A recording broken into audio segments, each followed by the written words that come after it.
All right, I haven't got time to mark this motherfucker. Here we go again. We can't hear anybody. Nobody can talk to anybody.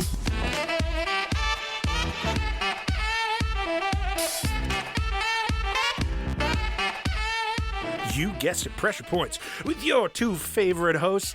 I'm D, and this is my Soviet boy, AJ. We're coming at you with Season 5, Episode 4, Smedley Butler and the Business Push, Part 1. I don't know what the hell it's about, but strap in, it's a two-parter, baby. Find us on Instagram and Twitter, @PointsOPressure.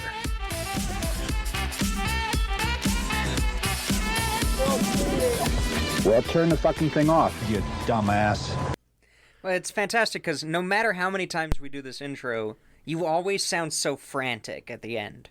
I even if I have time. Yeah. If I have 15 seconds left, I'm like, Twitter, fuck, oh well. And then quit. it just stays It's silent over. for 5 seconds. Yeah, it's fine.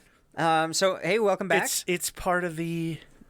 Allure. Yeah, the velour. The velour. It's So- part of the allure that is Pressure Points. Yeah. We got two things. Holy shit, Two we got things to two talk fucking about. things to talk about. I'll start. Nordic Thunder. We got your package in the mail. Thank you so much. This is badass. Yes, it is. Thank you. I keep forgetting what they're called. You know what they're called.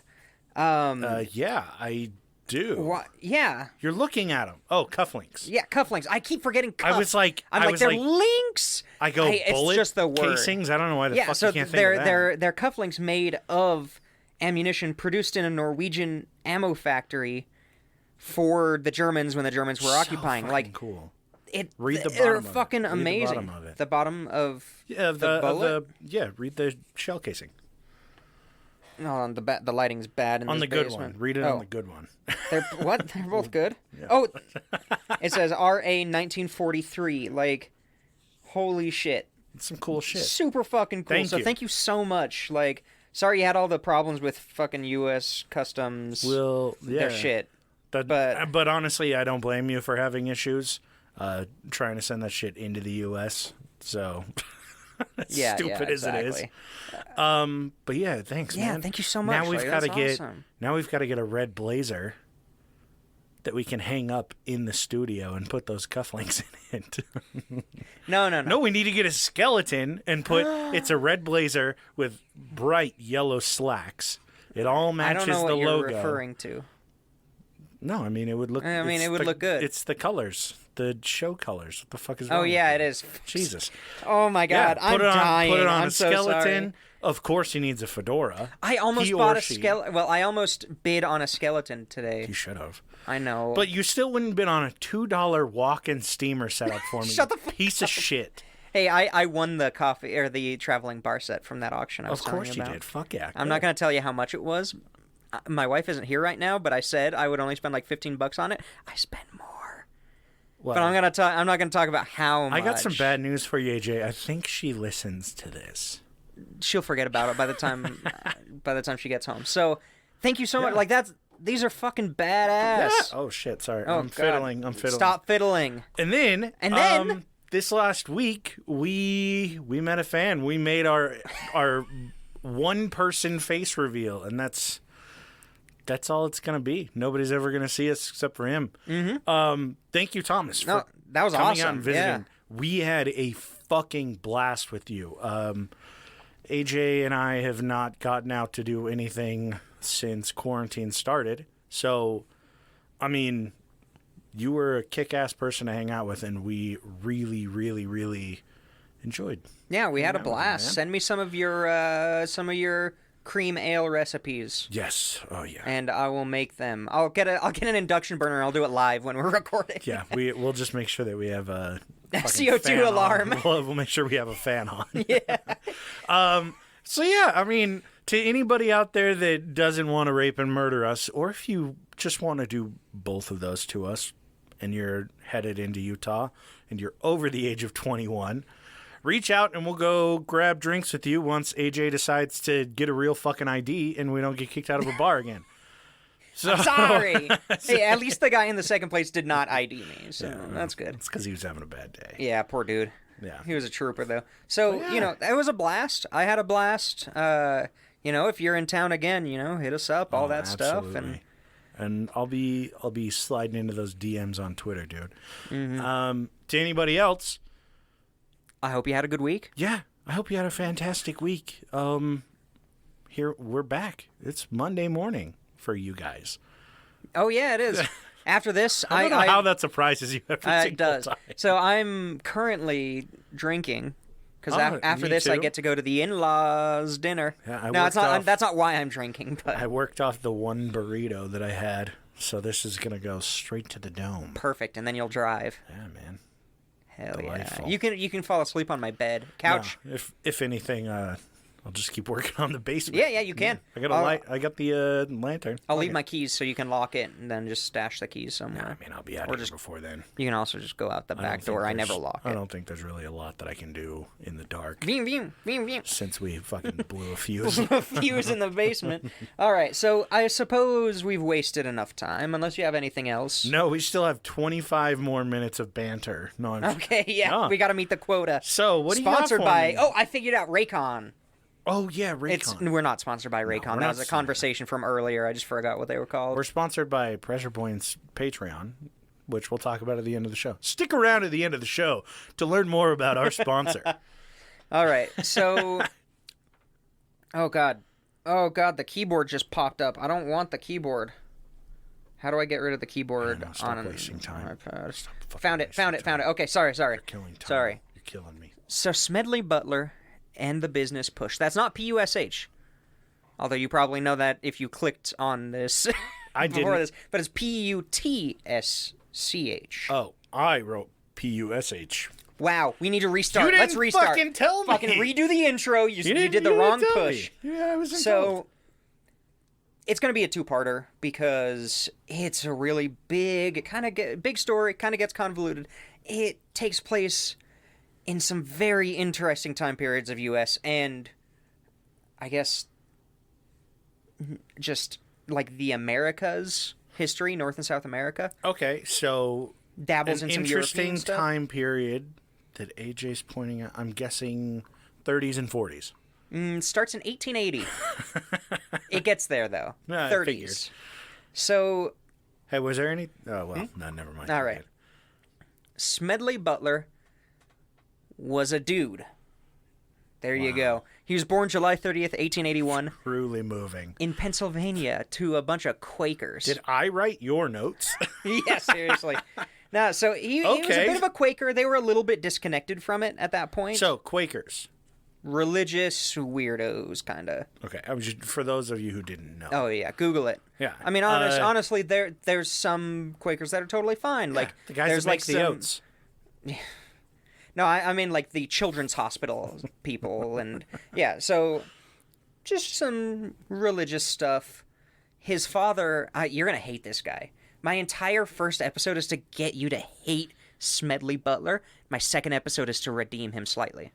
Well, I want you to know that. Okay, all right. What do We'll I start hate? off. His father was a judge, a lawyer, and served on the House of Representatives for about 30 years. Okay, but what were his policies in the House of Representatives? Well, I don't like him. This was in the but I'm trying to decide because late 1800s, I don't early judge 1900s. based on a letter.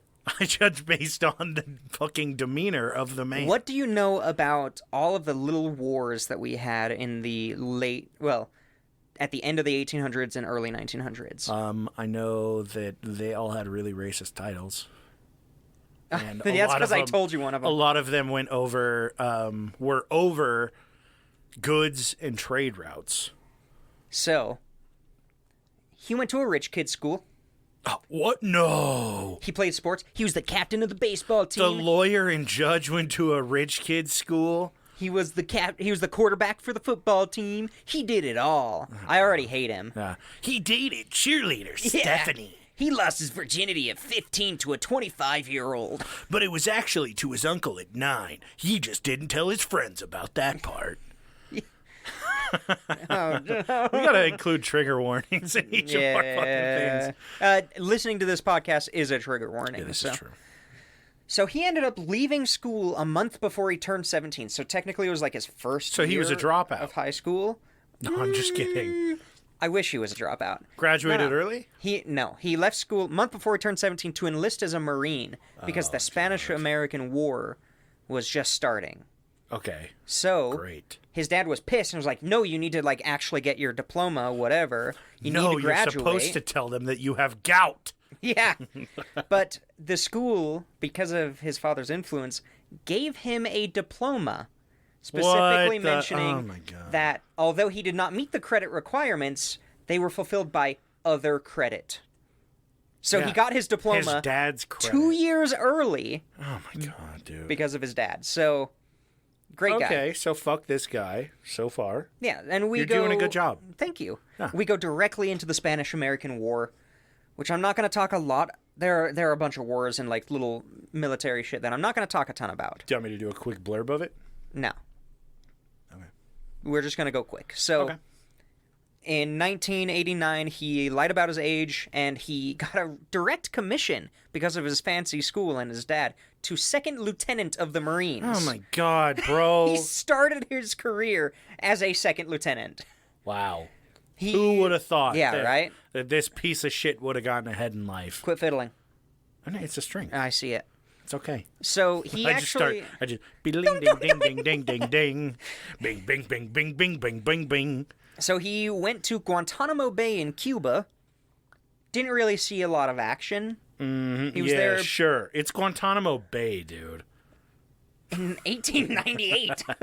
So, like, it was before the invasion of Guantanamo Bay.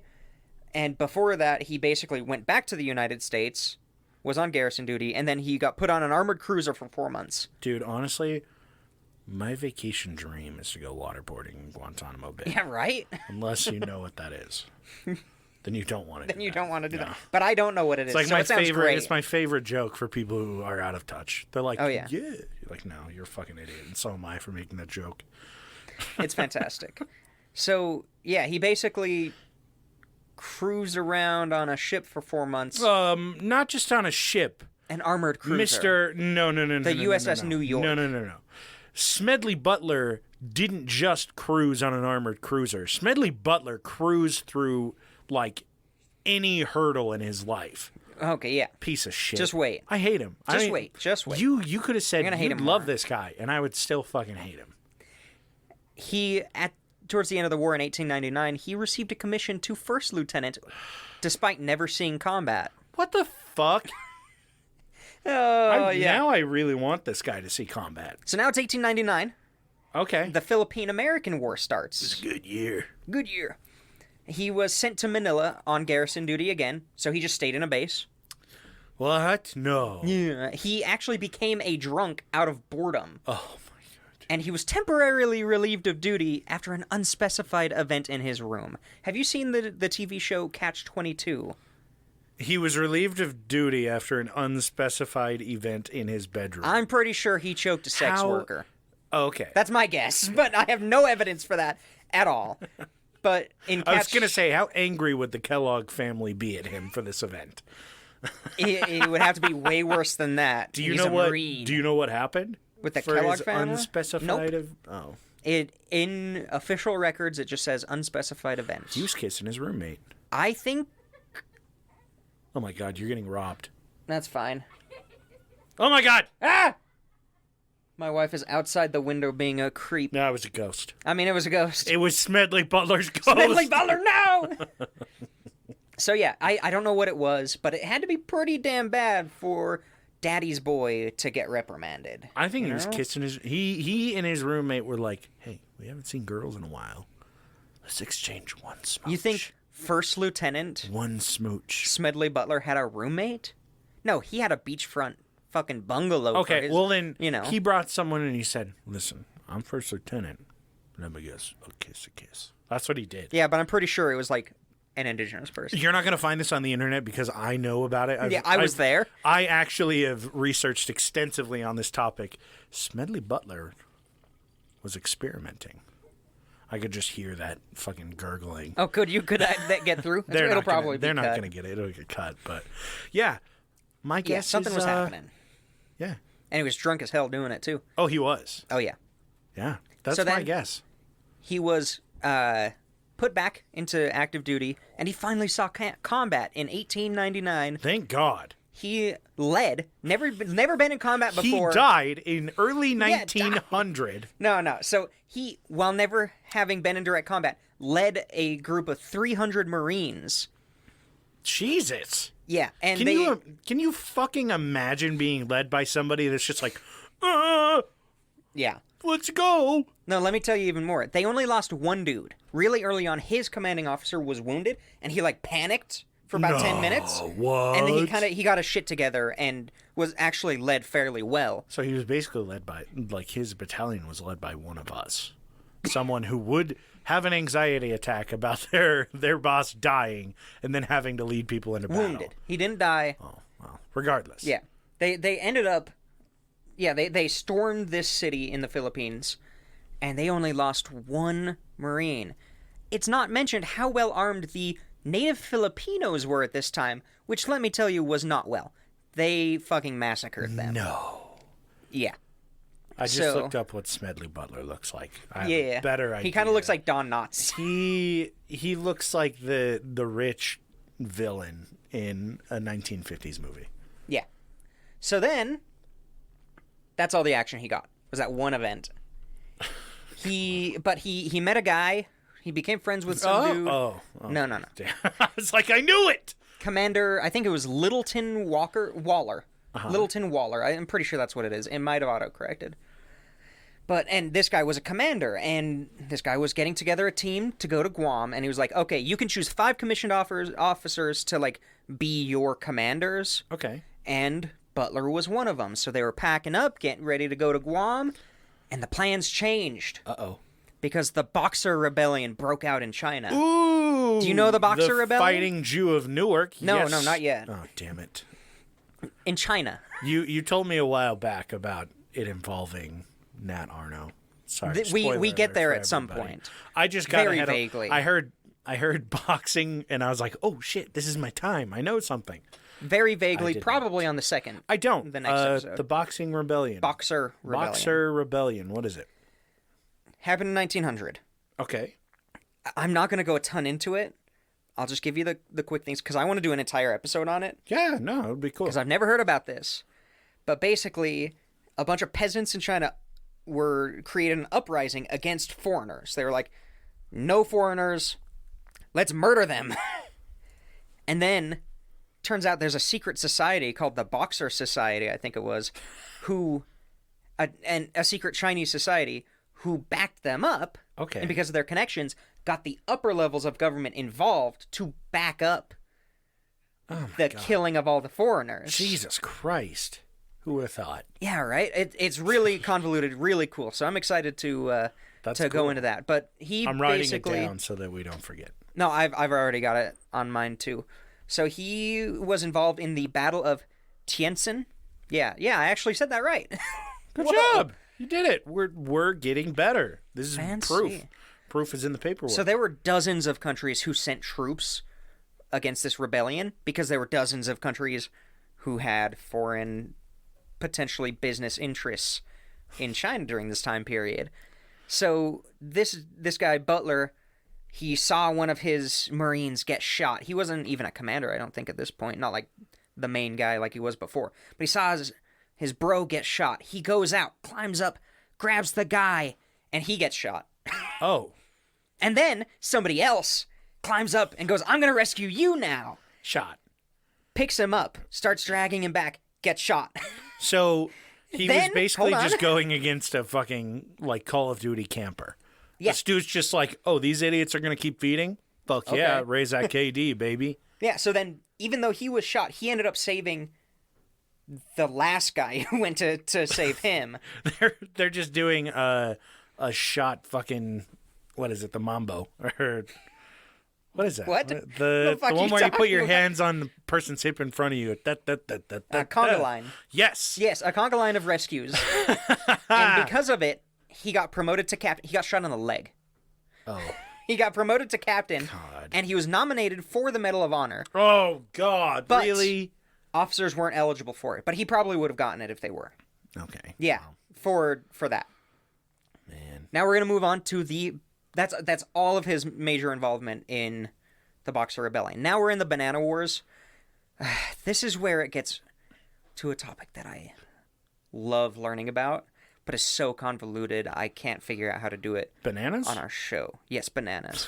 Now, so the Banana Wars were a string of U.S. military performed police actions If you guys in Central if America you guys were and the here, Caribbean. you would have seen the most air quotes in an episode so far. That was impressive. Thank you. So, the main goal was to protect the United Fruit Company's business interests. Jesus. A U.S. company. Fruit of the Loom. I'll tell you about it. I'm going to definitely go into the United Fruit Company, maybe on an entire episode, but it's just so convoluted. Mm-hmm. Because they owned huge amounts of land. In a lot of South American countries, they owned more land than all of the native people. Jesus. Like, yeah. They were involved in a Colombian genocide. They were involved in multiple massacres.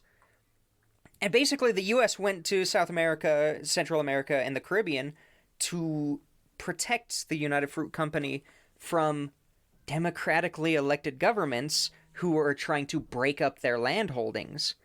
Oh, my God.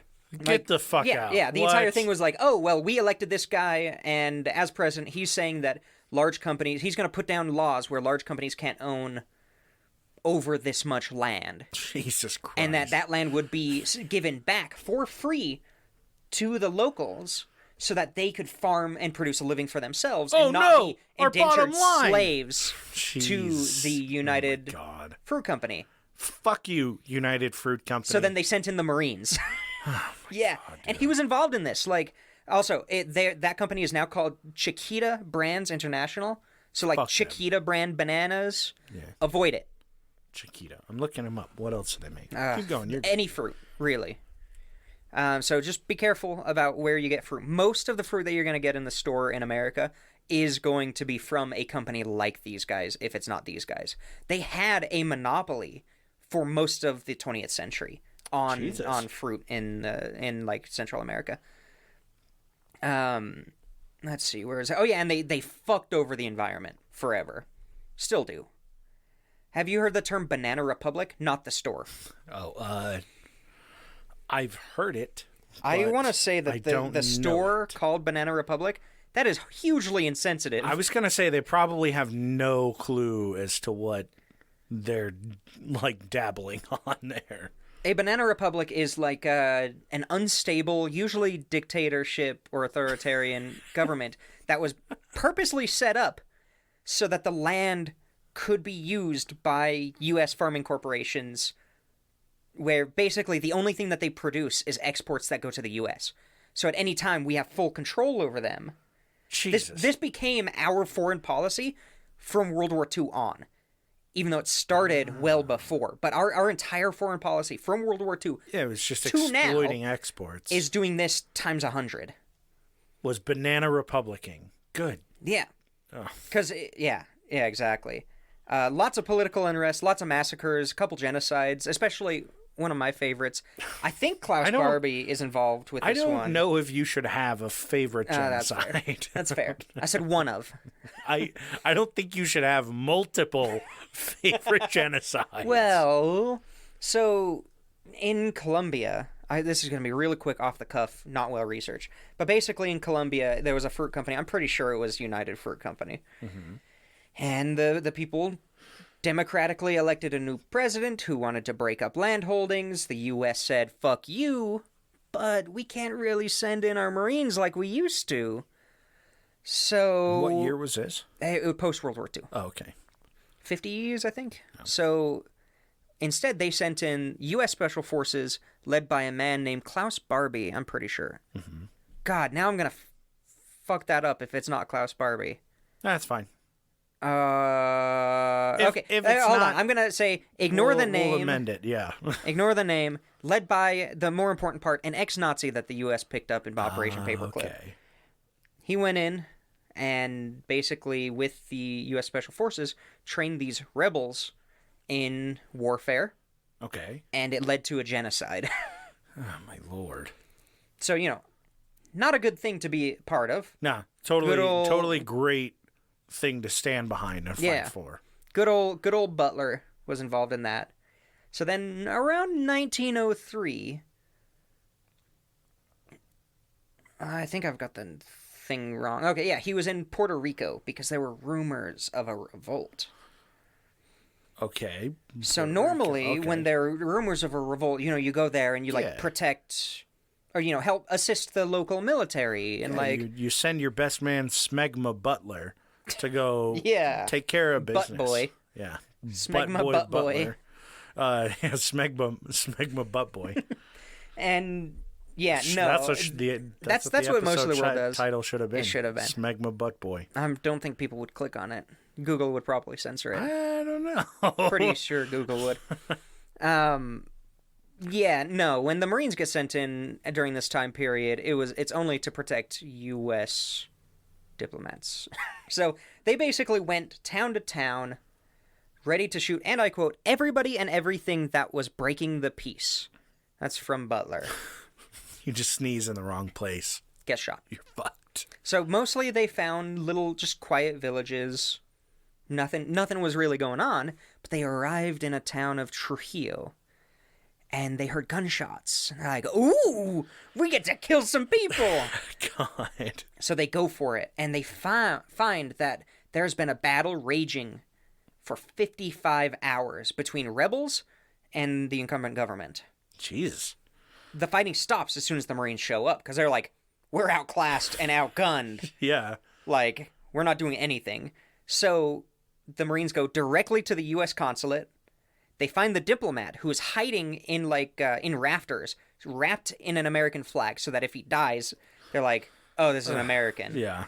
Shitting himself like a little whiny bitch that he is. So he was shitting on the flag. Probably. Nice. Jealous. So the Marines picked him up, escorted him out of town, and left. God. The battle immediately started again. This man's name? Adolf Hitler. No. No, I'm just kidding. Don't believe that. Do not. But they... Can you fucking imagine you stumbled on something like that? That would be... I'd shit myself. You're like, they saved him in 1903.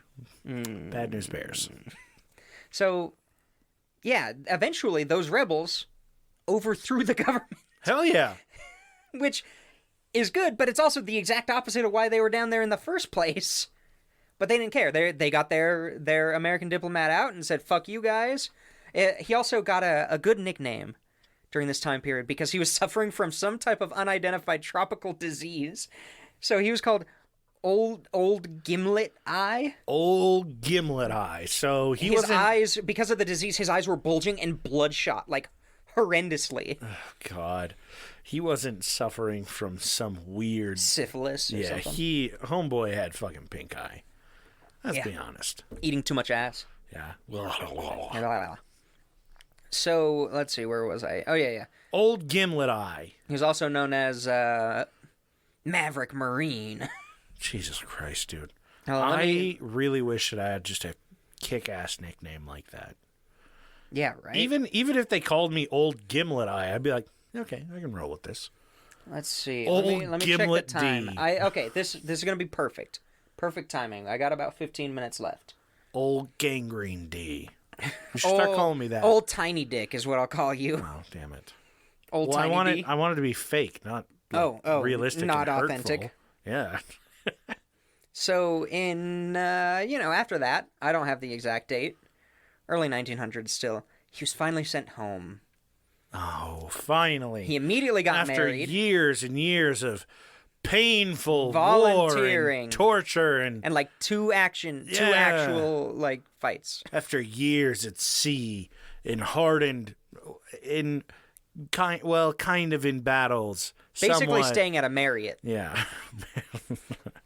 He returned home from war to his high school, not high school sweetheart, his dropout, her finished high school sweetheart. Do you think she was allowed to go to high school Wilma. in the late 1800s? Was her name Wilma? No.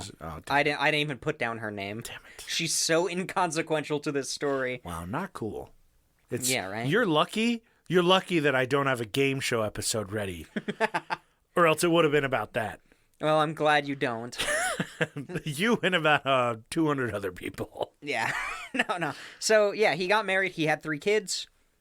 Living the dream. And then he was sent back to a garrison in the Philippines.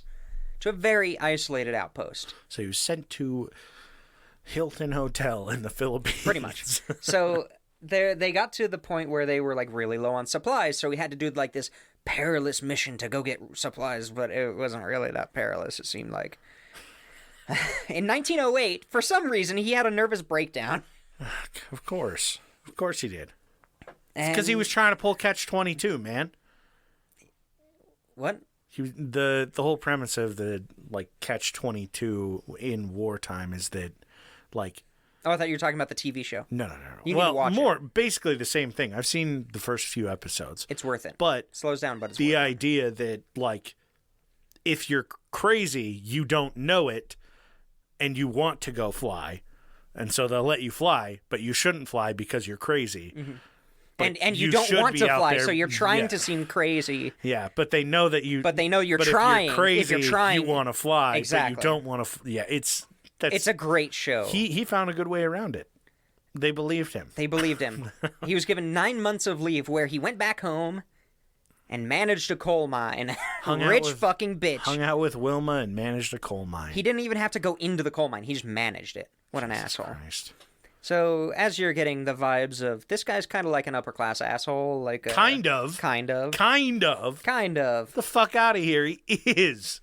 He was then redeployed in 1909 through 1912. He was in Nicaragua enforcing U.S. policy, which is more of like police action. And more of like a bureaucrat. U.S. imperialism, all that fun stuff. He actually moved his family to Panama for a few years.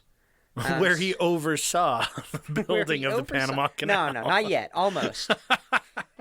In 1914, he was called to Mexico. Okay. Where he actually left his family in Panama for a while. Well, I mean, it's just down the road, kind of. It's a couple. His involvement in miles Mexico away. was weird. Oh. It was way more into it if you read their like news articles and stuff. That's where I got actually a lot of this stuff. The Wikipedia has a bit more information about his involvement in Mexico. But basically, he rode a train with some other dudes, and they pretended to work for the railroad, and that one of their employees was lost. Mm-hmm. So they would go up and down in this private train car spying, scouting out the military, scouting out like where they would invade. And they had access to the cities and places they normally wouldn't be able to. Yeah, because they're looking for this coworker. lost guy who doesn't exist. But really, they're just scoping areas out. So he and a couple other dudes made an entire invasion plan for Mexico. Holy shit. And they had great intel on the Mexican military at the time. But there was a little hitch in the plan. There were some people on it's implied that they were practicing a naval landing under the guise of running out of fuel and needing to come ashore. They were caught, and it was revealed that they were members of the military. And it created this whole, like, international affair. Oh, big time, yeah. So basically the plan was scrapped, but, like, keep that information in there. Because a little bit later, Woodrow Wilson, president at the time, learned... The best president. Arguably the best U.S. president. Yeah, you think so? Followed shortly by Eisenhower. And then Garfield. Yeah, oh, absolutely. He was the one that served 2 non-sequential terms. So, yeah, Woodrow Wilson learned that there was a big arms shipment that was going to be sent to this town of Veracruz in Mexico. And he sent Butler in to Veracruz with Marines to secure the city by force. Oh, what? They were so worried about these arms shipments because there were some, tensions, Spanish-American War, like... Yeah. There were some tensions between Mexico and the U.S., especially after the U.S. forcibly took Arizona, New Mexico, most of California, and Texas from them. They wouldn't do something like that. Yeah, so they're pretty much worried that they were going to use these arms, build up their army, and fuck over the United States. Which, understandable. I wouldn't blame them. Yeah, so they locked down the city. Apparently there was like a whole urban warfare door-to-door thing where people were just snipers up in the buildings. Like guerrilla warfare. There was a whole guerrilla warfare element. And eventually the plans were going to be, okay, you go take that city and then we'll do a full-scale invasion. And then they peeled it back to, let's just keep the city for a while. Let's just see what happens with that. Okay. He and 55 other people in this group of probably a couple hundred, like not a large group, got the Medal of Honor for no reason. What? Yeah. He did nothing. Of course he didn't. He's Smegma Butler, dude. Dude, like almost 50 of them were sailors who didn't even touch the ground. You didn't have to tell me that he didn't do anything because I already knew that. Yeah, but none of the people did anything. That's the thing. None of the people did anything. He later on tried to return it, and he got a letter from, I don't know, somewhere in the military. It's because he didn't have fucking room in his medal shelf for do-nothing Smedley Butler fucking Gimlet Eye fuckface. No, he returned and was like, I didn't do anything to earn this. And the guy said, no, you have to keep it and wear it with honor. That's what the official letter said. Of course, man. Yeah. Boomers are a different breed. But imagine the people that raised those bastards. They would just be unbearable, man. So, after this, he was sent to Haiti because the president was killed by a mob. Oh! And he, basically more imperialism. He showed up with a small group of Marines. They were facing a lot of basically unarmed rebels. And lots of hand-to-hand combat. They ended up wiping out hundreds of these rebels who were Jesus Christ pissed at the president. Where was this? Haiti. Haiti, okay. And then he got another Medal of Honor. One of the few people to get two. I think there's only two people. World War I starts. I hate it because it just is reinforcing how, do-nothing he is. Yeah. World War I starts, and he's like, okay, finally, this is my time to actually prove myself in combat. This is horrible. I can go. I can make a difference. Let's do this. I mean, at least he's trying now. He has developed a little bit. He's a bit older.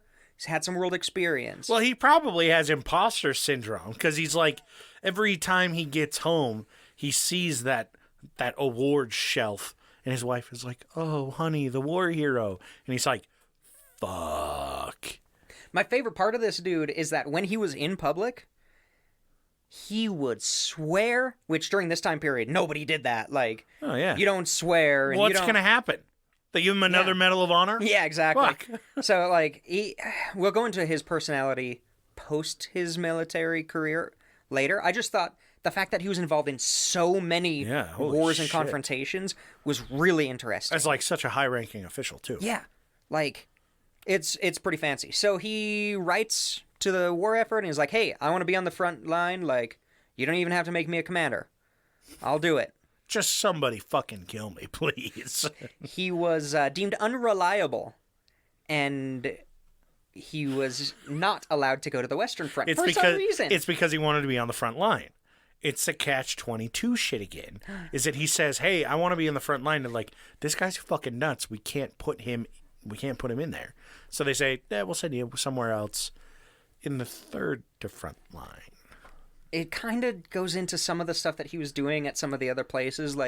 He wasn't afraid to break orders sometimes. He wasn't afraid to do things kind of his way. Well, because what's he's going to happen? Because he's a cocky, entitled kid. And what's going to happen? So because of that, he was deemed unreliable. Yeah, I'm sure a lot of people were just hey, I don't want this bastard on my front line when all of my men are putting their lives on the line. Pretty much. And he's just waddling out there I chipped a nail. Yeah, he was only really good at leading other Marines because he could kind of get away with doing his own maneuvering, doing his own stuff. But it's trench warfare. There's no maneuvering. So he got stationed at a camp, and he, as the camp commander in France, away from the front, and he was promoted to brigadier general. Oh, He's now a general God. after being deemed too unreliable to actually face combat. And not mentally sound. He's had a history of And he mental has problems, a dishonorable discharge. Or honorable discharge. There's no discharge. I thought that he was for whatever his whatever happened in his No, he was bunk. temporarily relieved of command. Oh, that relieved. My bad. Temporarily. I remembered it wrong. Yeah. Okay. No. So, relieved of command, he does not have... for I mean, something. it's weird because he has such a bad track record, but a good track record on paper. Yeah, on paper, his. But if his you shit know was about awesome. the guy, I'm sure you would not be a fan. Yeah, he was pretty And crazy. now he's your general. Yeah, brigadier general. His main task was he's commander of the camp, and it was a very important camp because it was basically where all of the U.S. soldiers would come in, go to this camp, and then be deployed. Okay. So he had to have staging. He had to have food. He had to have places for them to stay temporarily. And when he shows up, the camp is basically a mud pit Good. with blankets on the ground, and it's shit. And this is the first time he actually redeems himself a little bit. Okay. He goes to a nearby dock and Jumps he, in head first. Yeah, no, he personally, on his own time, nobody knew he was down there, got a bunch of boards, put them in a wheelbarrow, walked them 4 miles, and started putting them in the street. Oh, okay, so that they could So they could walk without with getting trench foot. And then Okay. he Or he did recruits it- a couple guys. Or he did it for himself because he was frustrated with walking through mud. No, probably. That too. Not redeemed yet. Not yet. Not But in my he got a couple other people. They basically tore up all the boards. They rebuilt like the tents. Instead of just putting tents on mud, they put down wooden platforms, then put the tents on them. Okay, You'd so think now someone he- would have thought of that before. Now he's doing it for someone else. Yeah. Or at least he's delegating to have it done for someone else. He personally went by and helped them. He got another nickname, Old Duck Board, because the boards, they're called duck boards because they're on the dock. That's just what they're called. So he basically reorganizes this entire camp. I wish that at the end of this entire thing, I'm going to remember all these nicknames and mix them into one. As it stands right now, he is known as Old Gimlet Duck. Perfect. Old Duckber. Old Duck Eye. Old Duck Eye. Old Maverick Eye. No, stop it. Mav Duck Eye. No. This is my thing. Okay, fine. So there were some reporters, like news correspondent or war correspondents and stuff in the town, and they gave him a bunch of like good press for making it at least Yeah, livable area. livable, and then they go and die. So at least something decent before they go and die. A shitty place, but not as shitty That's where to you're live going. in before you die. That's fair. Yeah. And he got a ton of medals and awards. He got some French awards because because it's in France. Oh, okay. And the French military is involved there too. And he treated everybody really well and cool. All right. All Okay. right. He's turned over a new leaf. He's starting to turn it over. He hasn't turned it over entirely yet. Yeah, no, just wait. Post-war, He's picked up the leaf, is where he is. what do you do when you're a publicly popular general Military in the military renowned post-World War general One? post-war. What would you do for your job? As a rich You're little not out of the bastard. military. You would run for Congress. Actually, that comes later. You're not wrong about that. So, I love that. You're fucking right. Okay, so he would God. join a police force. Fucking close. Oh, damn. What's he doing? So he's gonna start off working at military schools, doing training. Okay, yeah. That's fair. I was thinking out of the military. Now he's still My in the mistake. military. Okay. He would do some trainings for local police departments. Surprise, surprise. Yeah, exactly. Fucking bootlicker. What he got famous for. Yeah, seriously, just oh god. So what he got famous for during this time period was that he would lead these super long marches with the students, essentially, Okay. and they would march from their school to a Civil War site, and then they would reenact it as authentically as they could, as part of their training. Yeah. Cool. Like, all right, that's pretty cool. Like, at least they're doing something fun, and the community would come, and it would be a community event, and people would have fun, and Today, boys, we're using live rounds. yeah. We're gonna weed out the weak. I don't know nothing about that damn Darwin, And but I don't give a fuck if any citizens get killed. This is a civil war as far as you're concerned. Oh shit, is the microphone still on? Please don't let me be on the bad side. The Union?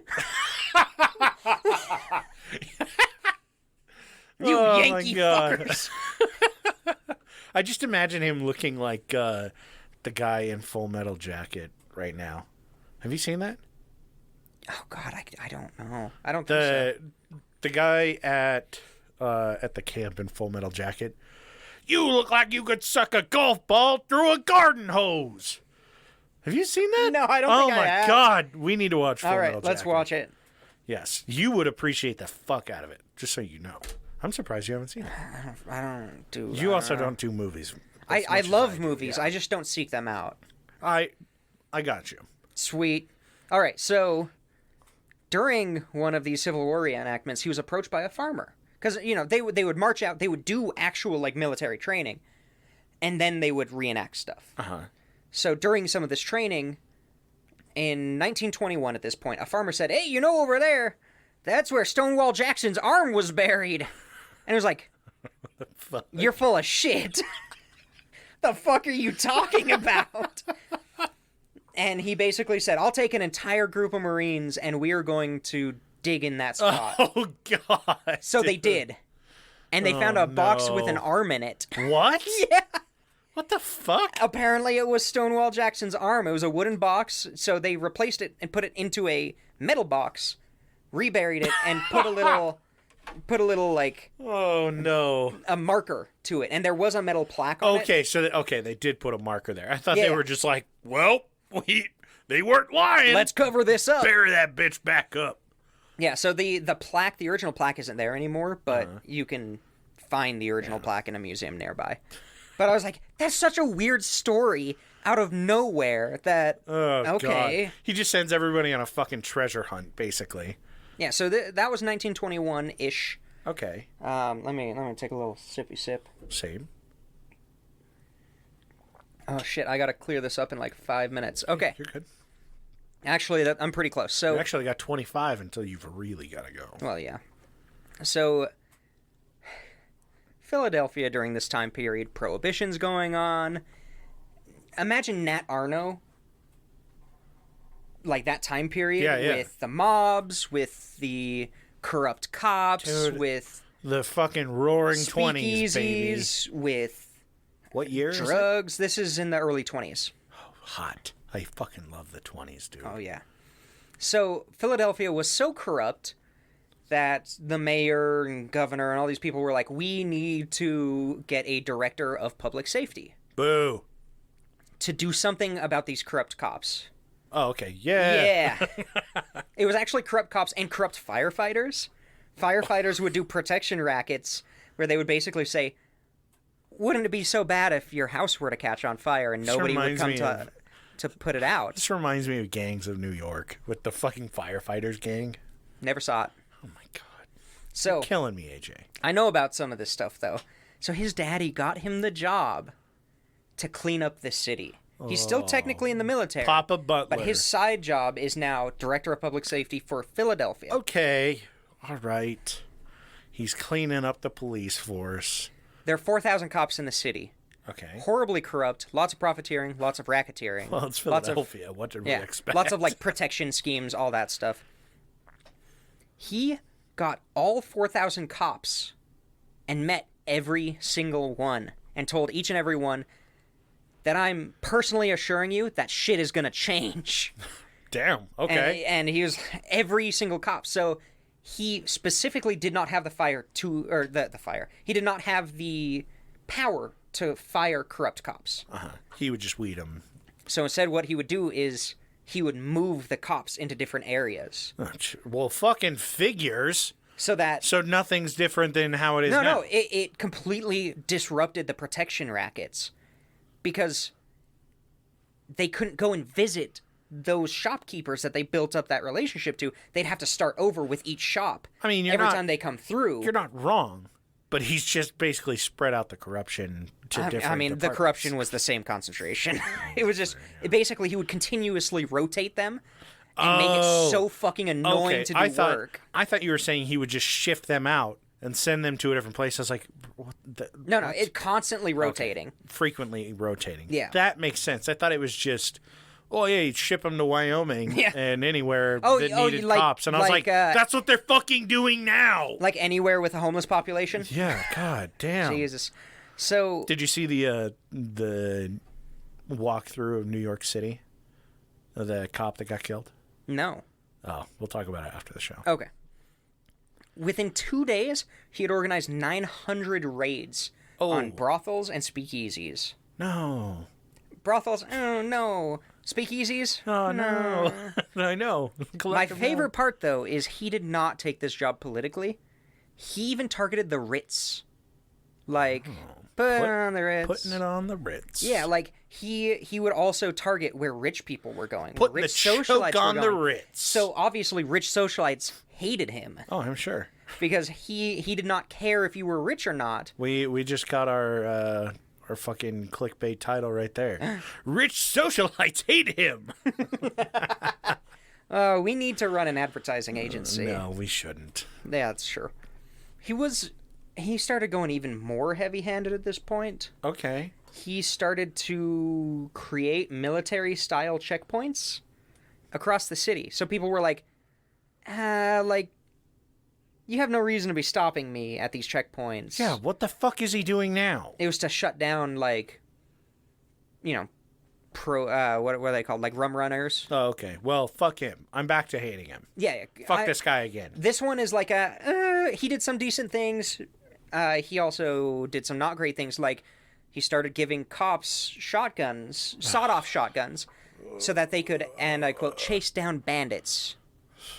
He also made a statement about how none of the cops in this town had bandit marks on their pistols, which is where if you shoot like a highwayman or a bandit, you put a little mark in your pistol and it shows a kill. Oh, he's like, these cops are pussies. They're not shooting enough people who are so desperate with the incoming financial decline that they're selling alcohol, something that shouldn't have been outlawed necessarily in the first place. I don't know how I'm going to start liking this guy now. You won't this episode. He started coming around. He was cleaning up the department. He was doing what I wanted. And then he just fucking went right back. God damn it. But I mean, I guess, yes, at the time he was upholding the law. However, he was also encouraging, like, murder? Relentless slaughter of people that were just running alcohol. Yeah, I mean, yeah, exactly. Obviously, not every single one of them was an alcohol runner, but needless death. Not a fan. Mm-hmm. So he would get on the radio and do a lot of talks about this stuff. And he swore a lot, and a lot of people were like, oh, clutching at their pearls. But... oh, my. Yeah, I think it was the mayor basically said, okay, you're done. Like, there's enough of the public that hates you that we don't want you. But there was a protest. Mm-hmm. And people were like, no, let's keep him. He is actually getting results. Like, crime did go down. The corruption did go down. So he got an extension. He was having everybody fucking killed off. Yeah. It's easy to make the crime go down. Exactly. Killing criminals. So he was extended. He was given another year, was basically another year of the same thing. Okay. And then he was fired. Oh, fuck yeah. Nice. Hell yeah. Good. Okay. Yeah, and he, at that point, in about 1929, he became Major General, got promoted again. Okay. Again, not for anything really war-related. But he basically just did shit around Marine bases, and he got into, like, Chinese diplomacy a little bit. Some of the Chinese diplomats really liked him. Oh. But that's kind of all he did. Until, publicly, he did a diplomatic faux pas. Uh-oh. Where he spoke about gossip publicly. Uh-oh. And the gossip was Mussolini hitting a kid with his car and killing him. Fuck. So Italy was pissed. I'm sure. And... well, and on top of... so where was he stationed at this time? He was in the U.S. And what year was this? Let's see. That probably 1930. Oh, yeah, dude. You're pissing off the wrong fucking people in the, like, late 20s, 30s. Like, Italian Americans, wrong people to fuck with. Yeah. So he was arrested and court-martialed as a major general. Now I'm seeing the first officer to be arrested since the Civil War. Oh. Yeah. Also, President Hoover hated this guy. Also, who doesn't hate Hoover? Hoover's a shit bag. The best president. Shut the fuck up. The third best president. I won't in my joke about list. Hoover, because Hoover is shit. I don't like Hoover. So he basically was Wilson, arrested. Eisenhower, Garfield, Hoover. Fourth best Perfect. president. He was... Oh, sorry. Garfield gets 2 points. Oh, because he was, non-consecutive. Yeah. He apologized to the Secretary of Navy, and the court-martial was reduced to a reprimand. No, of course it was. About a year later, Papa he paid the fines. retired. Thank God. So the next few years, we're going to go into a little bit, but we're wrapping up Okay. part one. Okay. So the next few years, he did lectures. He would train cops. He would train, like guest training for military schools. He would try to run for Congress in the House of Representatives. But Figures. with Daddy dead, he basically had no... Well, Daddy was dead, and high-ranking civilians pretty much hated him. The military liked him. The public liked him. The man pulling High-ranking the strings civilians for did him. not like him. So he lost. He also... He's a really weird dude politically. Like, I get the feeling that he did not necessarily understand a lot of the differences in politics, because he would run as a Republican to today's term. But he would kind of be like, maybe we don't need this many cops. And, hey, corruption's really bad. Okay, so he was a centrist-leaning Republican, Basically. which is like their worst fucking nightmare. Yeah, exactly. So he never really got in. Which in their eyes is Antifa. God. Yeah. So I'm gonna touch on this part, and then we're gonna recap it for next time. Yeah. I'll get my end of episode quiz on what happened. Butler became involved with some veteran groups as the Great Depression raged on. And he was actually involved in it's called the Bonus Army, it was called, which was July 17th, 1932. Thousands of World War I vets marched on Washington. The Washingtons. And they were demanding their bonus because per the World War Adjusted Compensation Act, they were promised a bonus for being in the war. It was anybody who was involved in the war, you get this lump sum. But it said basically, we can pay it out anytime between 1925 and 1945. And they were saying, hey, the Great Depression is here. Give us some money. Fucking pay this shit out. Let's do this. So they marched on Washington. They created tents and shacks all around the White House. Really? Yeah. They were pissed. It was led by a guy, Sergeant Walter Waters. But Butler made an appearance and started doing talks and speeches and stuff because he was very popular. He was very, very popular with vets. Well, I'm sure. Because at this point, not only did Hoover hate this guy, but he started talking about ways that you can't talk when you're actually in the military. Uh-oh. Hoover hated this guy so much that he actually ordered the cavalry, under the command of the Douglas MacArthur, Ah, yes. to sweep and disperse the Bonus Army and basically tear down the shacks while they're in them. Oh, fuck. On horseback. Man, the best president of the United States is pulling some sneaky shit. Yeah. Oh, dude, that's fucked up. So he basically started... Did he go hold a Bible in front of a church shortly after? Upside down? Upside down. You would think.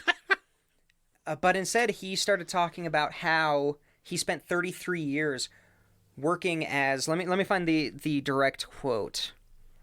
Because we start talking about FDR, and then we actually talk about the business push next episode. So let's see. Oh yeah, he claimed he spent 33 years being a high-class muscle man for Wall Street bankers and big businesses. That's not something you want your generals to be saying. No. To realize he has a moment of clarity during this time period, during the early 30s, where he realizes, oh shit, the Banana Wars. All of those wars were just for political, business interests. This has nothing to do with freedom or helping people. We're literally making everything worse. And he turns over a new leaf. Well, because imagine he had looked into corruption and he had looked into weeding out corruption in Philadelphia for so long. He starts recognizing it. That he sees it, and he retires, sits down. You have nothing but time. He's probably looking inwards, and he's like, ah, fuck. Yeah, so next That's episode... going to be me after, like, you die in 3 years. That's 3 years. That's a long time. This is way Be longer looking than inwardly and saying, God damn, I had such a platform to do so much, and then but I didn't. I'm so lazy. Why would I do it? Yeah, so next episode, we're going to talk about a plan by the business elites to overthrow the government. Okay. FDR and his, like, how he was... the reception of when he was elected. Mm-hmm. We're not going to go into Hoover too much, but basically during that time period, you got to see, like, Hoover would be considered, like, pretty dang far right. Yeah. FDR comes in as a socialist, essentially. Like, as today's standards, he would be considered an extreme socialist in our government today, which is ridiculous because he wasn't even that extreme. But we go into... And interesting that he fucking, you know, just repaired the shit out of the economy. Yeah. So we go into there are some conspiracies. There's the gold backing the U.S. dollar. We go into corporate elitism. We go into the American Legion, which was formed in the early 1900s. It's a veteran a veteran group, like support group, kind of. Okay. We go into J. Edgar Hoover shows up of the FBI, not the president. Don't give everything away. I'm just teasing. No, I'm just giving you shit. Damn. There's even some, like, maybe a little bit of Soviet influence. I mean, they weren't Soviets at the time. But we're headed that way. More military people, more of what you've got from today. Less imperialism. I love it. That's not true. I can't say that's true. Less imperialism. More ACAB. Get the fuck out of here. Oh, well, intriguing. So that's where all this one was the meat and potatoes. That's where the special sauce comes in. It's next week. Oh, goodness. Well, you got the Patreon pulled up? Nope. Probably not. No worries. I do.